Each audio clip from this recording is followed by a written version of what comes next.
I've bought the 749 for its MOT at B&B Motorcycles in Lincoln, and while I'm here, they're going to cast their eye over it because they are also independent Ducati specialists. It's a beautiful example of a bit of an unusual one. Obviously, one of Ducati's parts bin specials, as it has the grey frame but the later model swing arm, the later model bodywork. It's the correct year for the changeover. This was clearly built very early in the 05 production run when they were still using up the grey frames they had left over. It's in pristine condition for its age, beautifully turned out, sounds the absolute business, and yeah, a very, very, very sellable and rideable classic. So yeah, I like it a lot. And I like the fact that it's a little bit unusual. I like the fact that it's got that slight Ducati quirkiness, which I think just adds to its sort of provenance, really. Some people might be put off by it not having the red frame. It's not a game changer. It just gives it that little bit of unique Ducati history. And yeah, I mean, as a retail opportunity, it's at least £5,000 all day long, and will only ever go up in value. Yeah. You know, it's never going to be worth less than that, unless obviously, you know, nuclear Armageddon, in which case everything's buggered, including the market for everything else. So that's not really worth considering. But yeah, it's a perfect example of a usable future classic. Yeah. Having got my fresh new MOT certificate for the Ducati, I thought, brilliant, it's finished. But not quite. So while I had the bike running to put it back in the van to bring it back to the workshop, Gary was revving the throttle a little bit and then made one little comment. You might want to check if it's charging. Oh, Gary, why would you say a thing like that? So the reason Gary suspected a charging issue with the Ducati is, firstly, it's a Ducati and there are Italian stereotypes for a reason, but more than that, when I turn this on, if the bike goes under 12 volts, it tells you down here, it flashes the battery voltage down here. So at the moment we've got 11.1 volts, which I suspect will not be enough to start the bike. No, I was correct. That's because it's not been charging very well. Luckily, the side panels on these bikes are nice and easy to take off, so I've just taken the left-hand panel off and exposed the battery.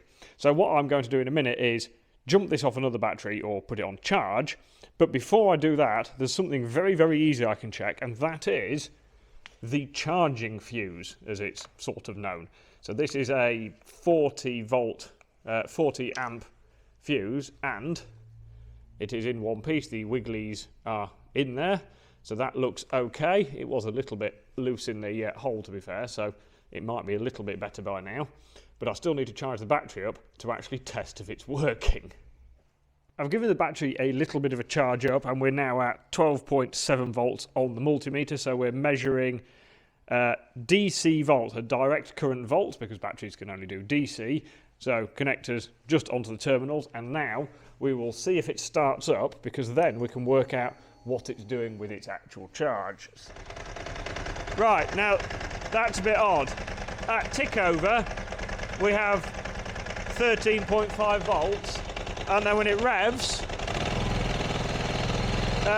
it drops off. Tick over, revving. So what we'll do is I'll give that a minute to tick over to actually do some charging, and then I need to delve underneath here to find out what's going on. What Ducati have done here though is they put the battery in and they've hidden all of the other connectors for the reg-rec and everything behind this sort of battery box thing. So I have got to take the battery out and then take off all these connectors, these bolts, and take some of this off so I can get to the reg-rec connector and see what's coming out of the stator. Removing the battery was fairly straightforward. Undo the two terminals and undo the bolt that sort of clips it into here. and that leaves me with an empty box. And I thought, this is, again, should be fairly easy. There's a bolt here and a couple of bolts here on display. Well, these go onto nuts onto something that's mounted behind the plastic, which I can't get to at the moment. And then there's obviously a bolt here at the top. Then there's a bolt down the side. And I thought, well, we'll take those off and the whole thing moves. The backing up here and all the electrics and the plastic front. So what I've ended up with is like a box of electrics moving, but still wired into the bike. So that's not as easy as I thought it might be. If I have a bit of a look around the back of here, there are little screws up here.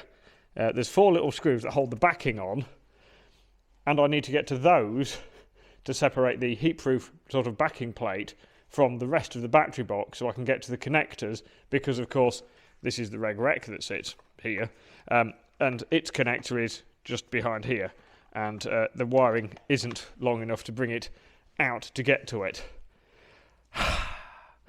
So yes, Italian Electrics 1, Dave 0.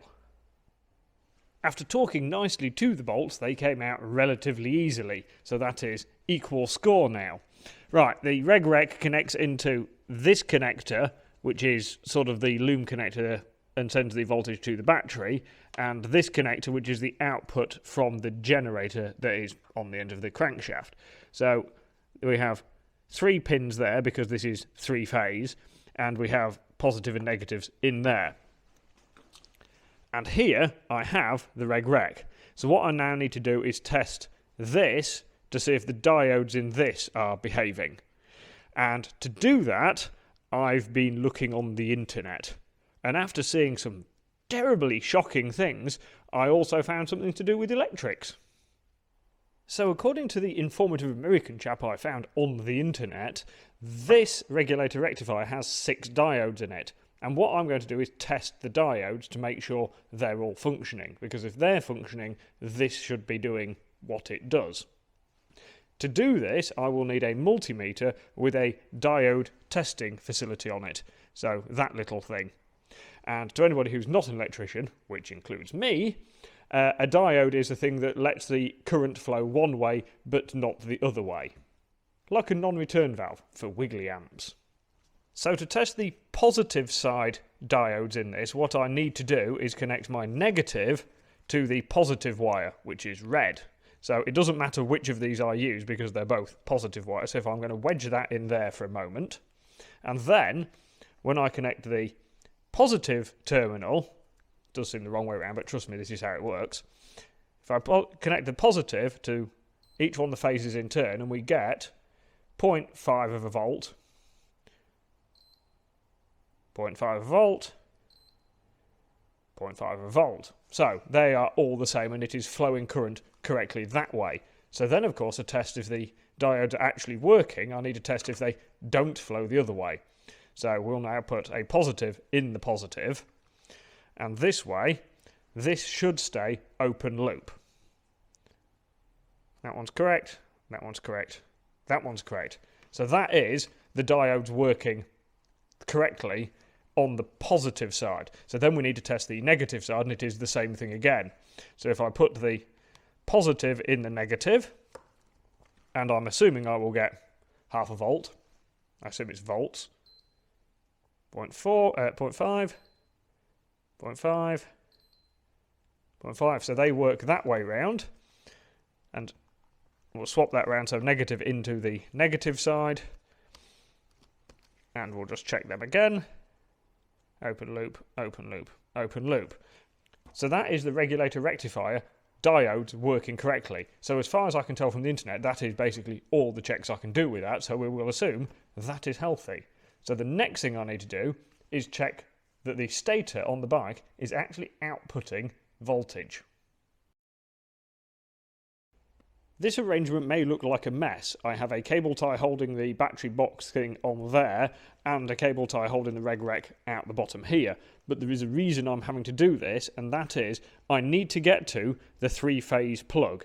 And this is the plug with 3 of the wires that is the same colour. These are the 3 output phases from the generator, and they are back here. I don't have enough wiring length to run them out the bottom of the box or anything like that, so I have to live with the fact that they're in here. And what I need to do is connect my positive and negative up to each one of these terminals in turn. So in effect we'll have, say, positive to this one here, negative to the next one, and then we'll move them around until we've checked all three phases. And what we're doing here is we're checking the output from the stator. So inside here there is a sort of a stator with loads of little coils of copper on it, and the crankshaft has a big set of magnets on it, and as it spins around it generates electricity. It is magic as far as I can tell. So I need the bike running, and I need to be able to check the voltage in these while the bike's running at different RPM, which is why I've had to sort of pull everything out of the way. And I am also making sure that everything is clear of exhaust pipes and that sort of stuff, otherwise my hands are going to get very toasty as well. Before I get the bike running and actually see how much voltage is coming out of the stator, what I'm going to do is I'm going to check the resistance between these three phases. So I've just disconnected the connector, so that's the reg-rec side and that's the bike side. And it doesn't matter which way around my leads are, and I'm just going to go in here, and that's half an ohm, half an ohm, half an ohm. That's so they're all basically the same. And then I'm just going to check the continuity to earth, so do one of those to the battery. So open loops, that's good. So that tells me that the phases aren't shorting to each other and they're not going to earth, so the stator should be in working order, hopefully. The next thing I've got to do is actually work out if it's putting any voltage out. So having tested the reg-rec and found it was doing what it should do, I then moved on to checking the stator. And I did a selection of tests, and I was getting some very odd results. Then I realised I was doing the test wrong. So now I'm doing the test again. Brilliant. So down here is a 3-pin connector, and I have disconnected it. I may have done these tests once already with it connected, and then I've rechecked the internet, and apparently that isn't the right way to do it, so this is now disconnected. And what I'm going to be doing is I'm going to be checking the AC voltage between each one of these phases. So I will have the positive in, say, the top hole, and the negative in the second hole, and then one by one I'll move them around so we've checked all three phases. Now this is an alternating current generator, so it makes electricity in AC and the reg-rec converts it to DC. So I will be testing this using the AC voltage range. So at tickover we should have around 28 volts. That's 28 volts. That's 28 volts. And that last combination is 28 volts. So what I need to do next is rev the bike a bit and see what difference it makes. And conveniently, we have the first side on. So we have 80 volts, 80 volts, and 80 volts. So now we have some peace and quiet again. I can reconnect this, and that tells me the stator is working correctly, which is happy days.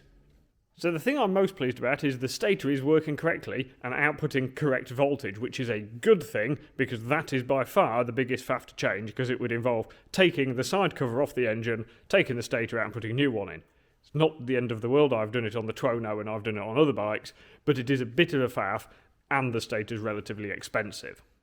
To make the electrical circuit we have to have positive and negative, and we also have to have an earth on the engine, and I think there's an earth on the ECU in the bottom of here. So what I'm going to do next is take this box apart again and check the earth on the ECU and see what that's looking like.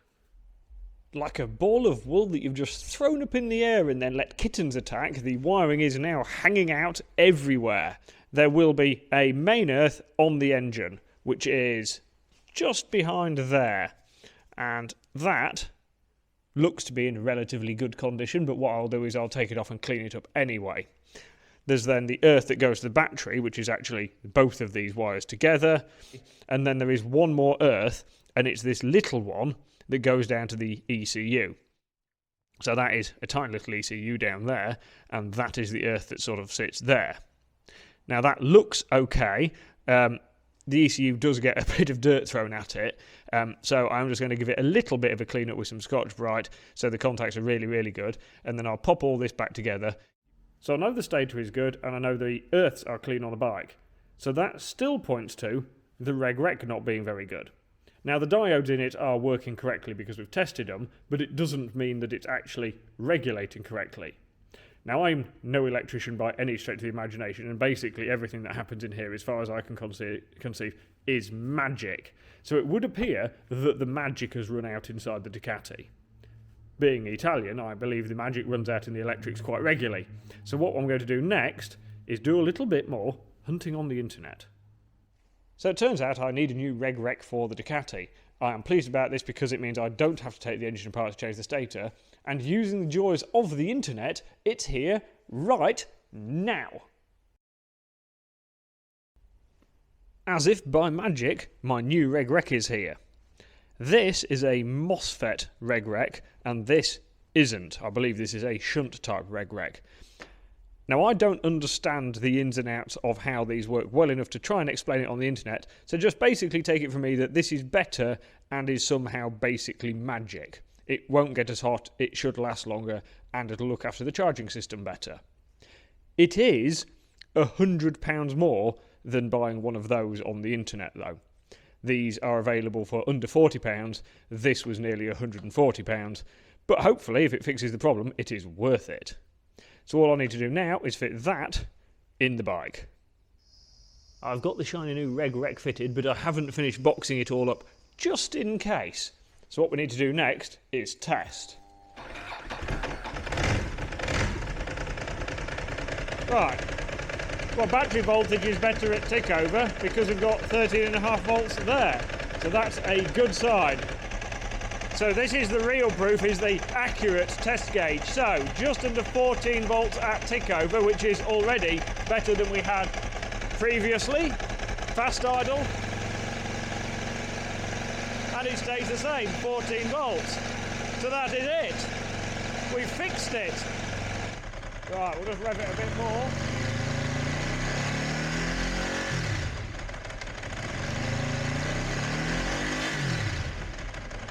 Solid as a rock. Brilliant!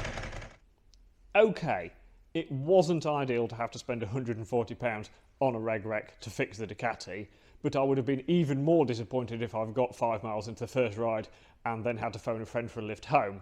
That would definitely not have been a good day out. So even though the reg-rec passed the diode test, it clearly didn't work properly. And my logic to thinking it was the reg-rec was the fact that the stator was outputting the voltage correctly. We had like 80 odd volts coming out of the stator, but the battery didn't get any of it. So it had to be something in between, and all the wiring was in good condition. So it pretty much had to be the reg-rec. So I am pleased I fixed it. I am going to let it cool down for a minute though before I go burning my fingers putting stuff back together. With the battery box rebuilt and the fairing panel back on the bike, the Ducati is actually finished. So now there's only 2 things left to do. Ride it and sell it. And if I'm honest, the depth of winter is not ideal time for doing either of those things, so the next update might be a while. But thank you for watching, and join me again next time where we're doing more motorbike fun.